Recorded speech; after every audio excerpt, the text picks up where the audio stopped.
On a quiet night in the suburbs of Maplewood, a discovery was made that would haunt the small town forever. It was a house that seemed to be as perfect as the family living in it. Well kept, peaceful, the kind of home where nothing ever went wrong. But as the babysitter walked into the master bedroom that night, she would find something that no one ever expected. The lifeless body of 39-year-old Daniel Ward, a father of two. His body lay motionless on the floor, blood pooling around him. The children were asleep in their rooms, none the wiser to the horror unfolding just down the hall. The babysitter, 16-year-old Clara Thompson, hadn't expected to walk into a crime scene when she checked on Mr. Ward, but that's exactly what she found. Her heart raced as she dialed 911, her voice barely a whisper as she reported the murder. The house, once a sanctuary of safety, now stood still in the eerie silence, the only sound the heavy breathing of a young girl who had just stumbled upon something she wasn't meant to see. The scene was chilling. No forced entry, no signs of struggle. It was clear. Someone in that house knew Daniel Ward, and someone wanted him dead. The mystery deepened as the investigation began, but who could have done it? And what had led to this shocking act of violence? As the story unraveled, the simple question remained: what had the babysitter discovered in that master bedroom? And why had it all gone so horribly wrong? Maplewood was the kind of suburban town where nothing out of the ordinary ever seemed to happen. The streets were lined with identical houses, manicured lawns, and friendly neighbors who exchanged pleasantries at every corner. In the heart of this quiet neighborhood stood the Ward family's home, a picture-perfect two-story house with white shutters and flower boxes hanging from every window. Daniel Ward, a successful marketing executive, and his wife, Melissa, had lived there for over a decade. They were the model couple in the community, always present at neighborhood gatherings and respected by everyone who knew them. With two young children, Lily and Jake, the Wards were the epitome of suburban bliss. But behind closed doors, not everything was as idyllic as it appeared. Daniel's high-powered job came with its pressures, and over time, it had strained his relationship with his wife. Yet, no one could have predicted the events that would unfold on the evening of March 15, 2021, when Clara Thompson, a trusted babysitter, would walk into the master bedroom to find Daniel's lifeless body. As the investigation began, the focus shifted quickly to the Ward family's inner circle. And the question everyone asked was the same: who would want to kill Daniel Ward, and why? It was around 10:15 p.m. when Clara Thompson, a 17-year-old high school student, arrived at the Ward residence for her evening babysitting job.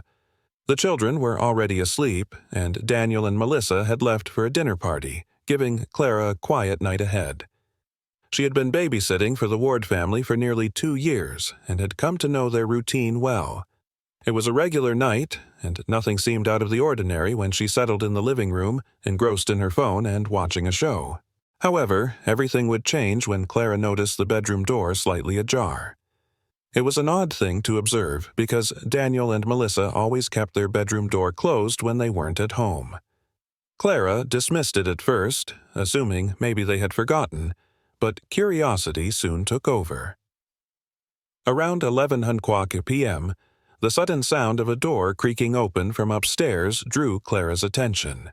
It wasn't the usual noise she would expect from the children's room, where the door sometimes opened and shut in their sleep. A cold shiver ran down her spine as the door at the top of the stairs seemed to shift ever so slightly. Hesitant, she decided to investigate. Clara made her way quietly up the staircase and past the children's rooms. When she reached the master bedroom, she noticed the door was still ajar.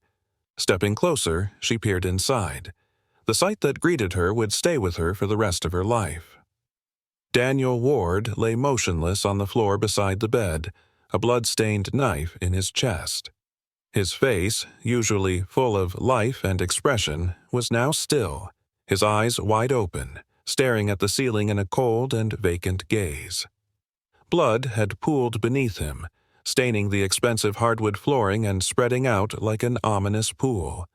His once pristine shirt was soaked in red, the evidence of a swift and violent attack. Clara froze in place. Her heart raced as the reality of what she was seeing hit her. Panic and disbelief took hold of her body. What had happened here?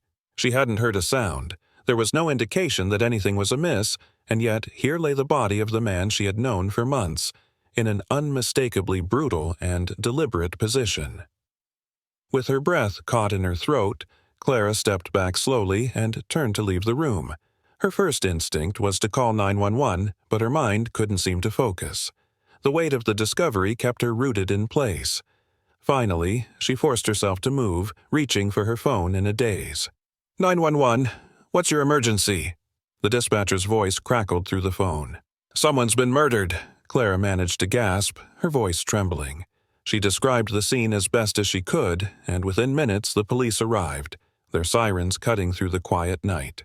The officers made their way into the house, followed by paramedics who quickly confirmed what Clara had already seen. Daniel Ward was dead. His body was removed from the bedroom, and the crime scene was sealed off, with investigators pouring into the house. As the investigation began, it became clear that there was no sign of forced entry into the home. Everything appeared to be in its place, save for the bloody crime scene. No valuables were missing, and there were no immediate signs of a struggle. It wasn't a robbery gone wrong. The more the officers examined the room, the more they realized this wasn't a random act of violence. It was personal. Clara was questioned immediately as the last person to see Daniel alive. She had found the body, so she was the prime witness. She explained what she had seen and described the state of the house in detail, but the detectives couldn't shake the feeling that something about the situation was off. Her reaction seemed genuine, yet they couldn't rule out the possibility that she might have witnessed something more than she let on. The discovery of Daniel's body would mark the beginning of a case filled with mysteries, questions, and shifting suspicions. The investigation would soon reveal that the Ward family's seemingly perfect life was hiding a much darker secret. The discovery of Daniel Ward's body in the master bedroom had thrown the small town of Fairfax into chaos. Detective Rachel Harris, an experienced investigator with a sharp eye for detail, took charge of the case. She knew the first step was to understand the layout of the crime scene. There were no signs of forced entry, and nothing appeared to be stolen, which immediately suggested that the perpetrator was someone familiar with the household.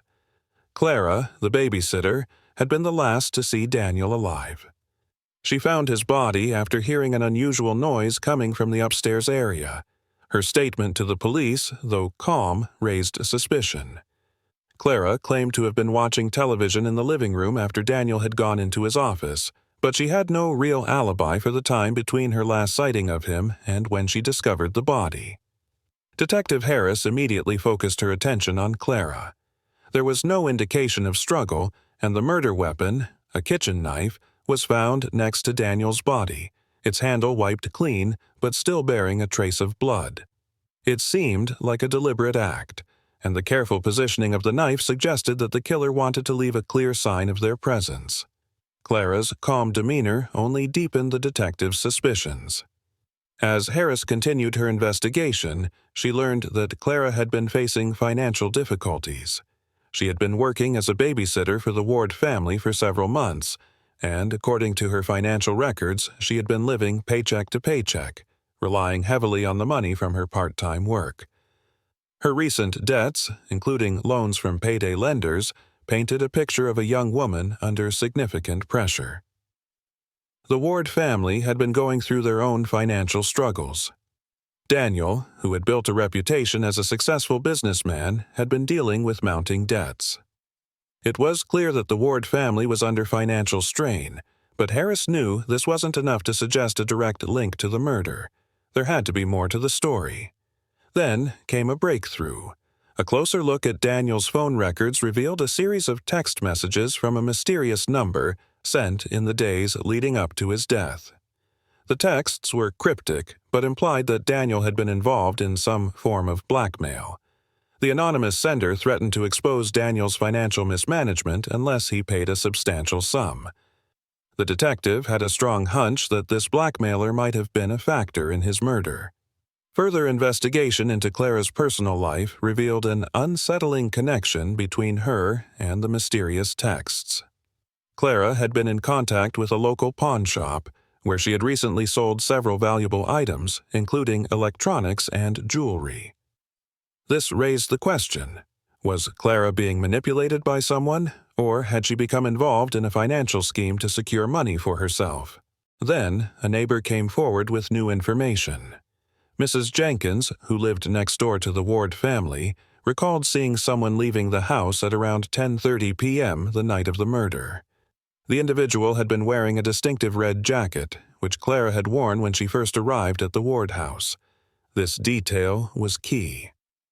Clara had claimed to have been inside the house when Daniel was murdered, but now the timing seemed suspicious. Clara had left after the murder, but she had not gone directly home. Instead, she had been seen entering a nearby store at midnight, purchasing a bottle of water. The sighting was a significant lead, and it led Detective Harris to question Clara's involvement even more. Surveillance footage from the store confirmed that Clara had been there, but the footage also showed her walking around the store without any signs of panic or distress. This was not the behavior of someone who had just discovered a murder in the house. It seemed as if Clara had been trying to cover her tracks, acting as though nothing had happened. Harris knew it was time to confront Clara. With no solid alibi and the mounting evidence, Clara became the prime suspect. The forensic evidence, including fingerprints found on the drawer where the murder weapon had been stored, pointed directly to her. Clara had made a series of critical mistakes, leaving traces behind in the house. Yet, as the investigation unfolded, it became clear that there was more to the story than a simple crime of opportunity. Clara's interactions with Daniel in the days before his death were also examined. It was discovered that Clara had been deeply frustrated with her financial situation and her lack of control over her own life. Had she been pushed to the breaking point by her mounting debts, or was there a more personal reason for her actions? The investigation was still far from over, but the pieces of the puzzle were starting to come together. As Detective Rachel Harris pieced together the details, the investigation took an unexpected turn. Clara, once the prime suspect, had started to reveal cracks in her story.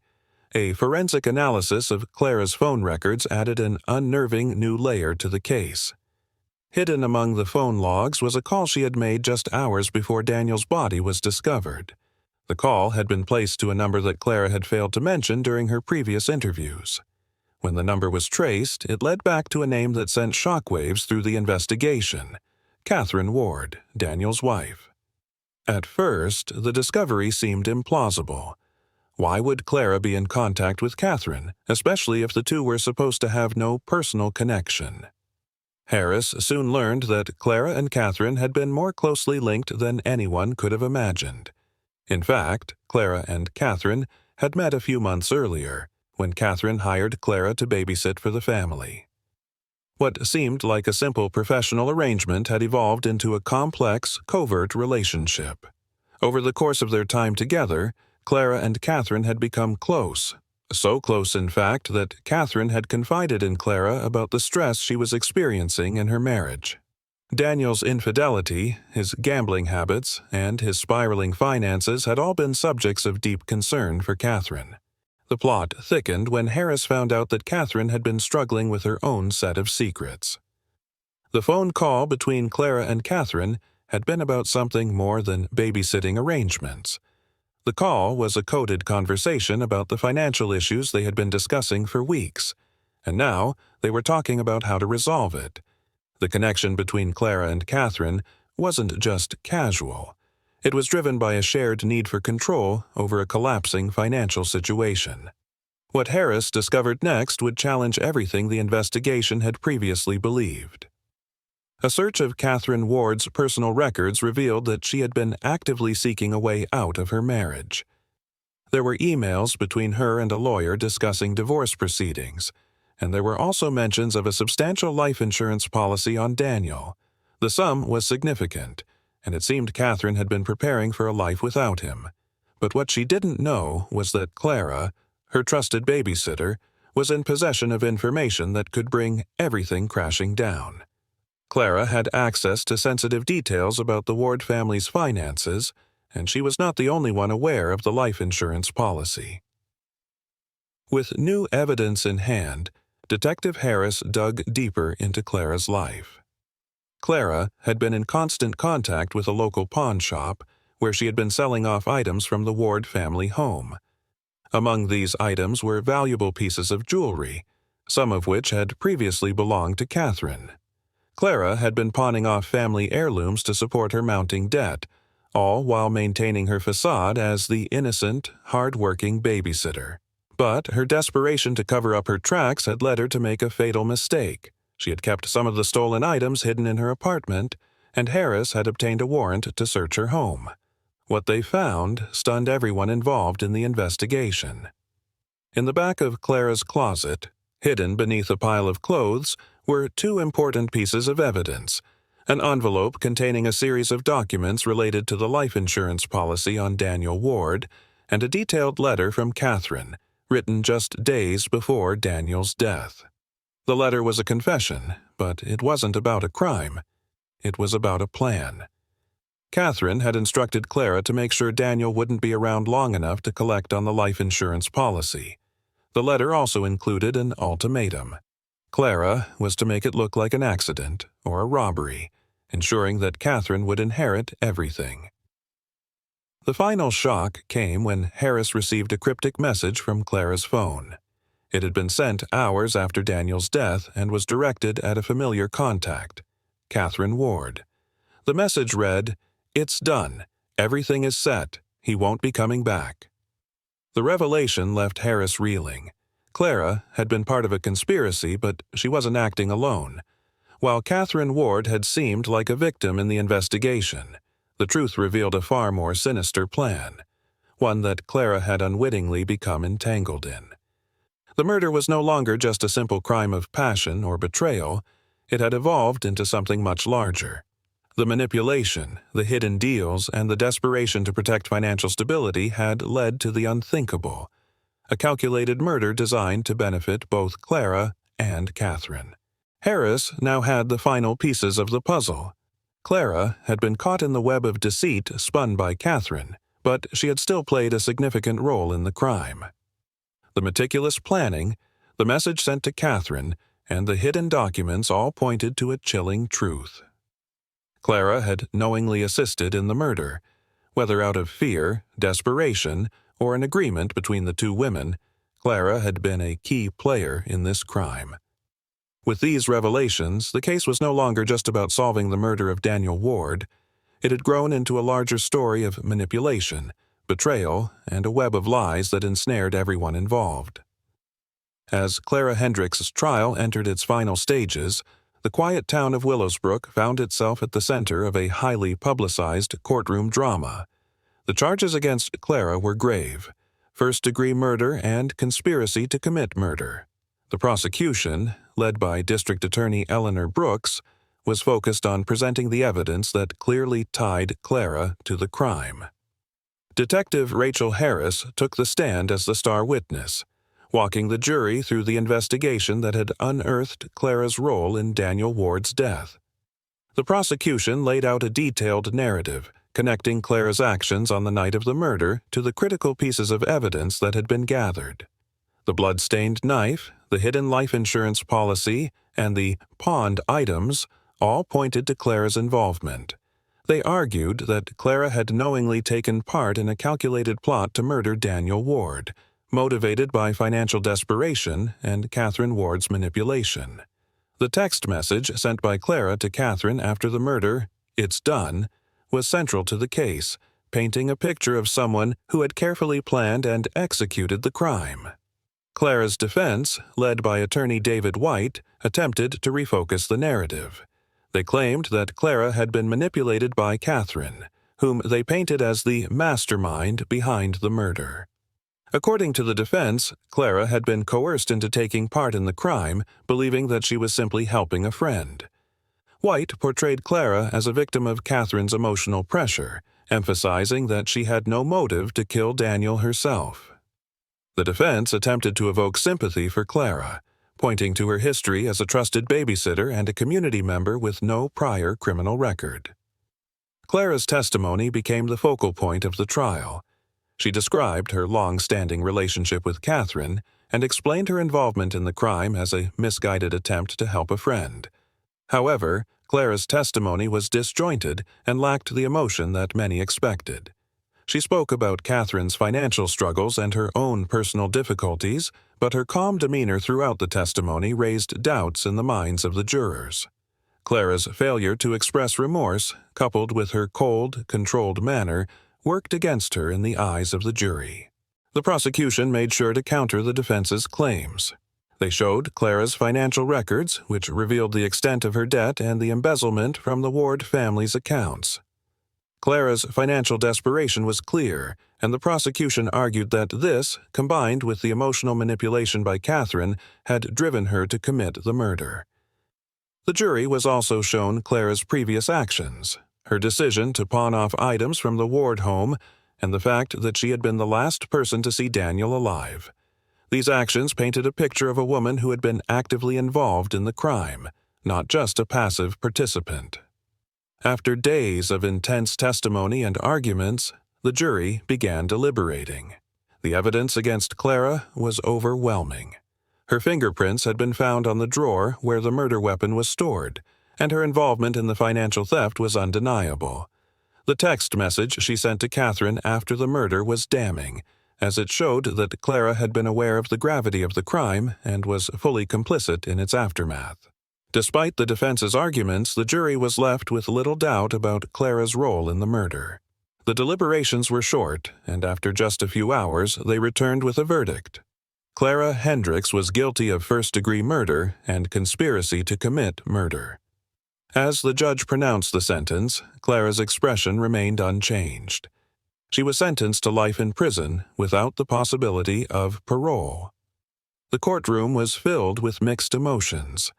While the Ward family and the town of Willowsbrook had received some measure of justice, the impact of Clara's betrayal was profound. The babysitter, once trusted by so many, had turned out to be the orchestrator of a cold and calculated murder.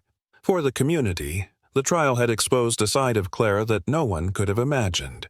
The woman they had known as kind and dependable was capable of acts that defied belief. The courtroom drama had brought closure to the case, but it left the town grappling with the unsettling realization that even the most trusted people could harbor dark secrets. As Clara was led away in handcuffs, a once trusted babysitter, whose calm and steady demeanor had earned her the respect of many, was now a convicted murderer. Clara's betrayal shattered not only the Ward family, but also the fabric of a community that had placed their trust in her. The revelation that she was capable of such a cold and calculated crime left many reeling from disbelief, trying to understand how someone so familiar and reliable could turn into a murderer. As Clara was led to prison to begin her sentence, the town of Brook was left to pick up the pieces. The Ward family, though they had seen justice served, would never be the same again. Their loss, compounded by the betrayal of a trusted figure, was immeasurable. For the residents of Willowsbrook, the case was a harsh reminder that not everything and everyone is as they appear. But as we reflect on this case, it leaves us with more than just the facts. It raises questions about trust, betrayal, and the dark motivations that can lie beneath even the most familiar faces. How often do we overlook the warning signs in those we trust? Could Clara's actions have been prevented, or was the betrayal inevitable? What would drive a seemingly kind and dependable person to murder? This case, like many others, challenges our perceptions of the people we think we know. It leaves us wondering just how well we truly understand the people in our lives.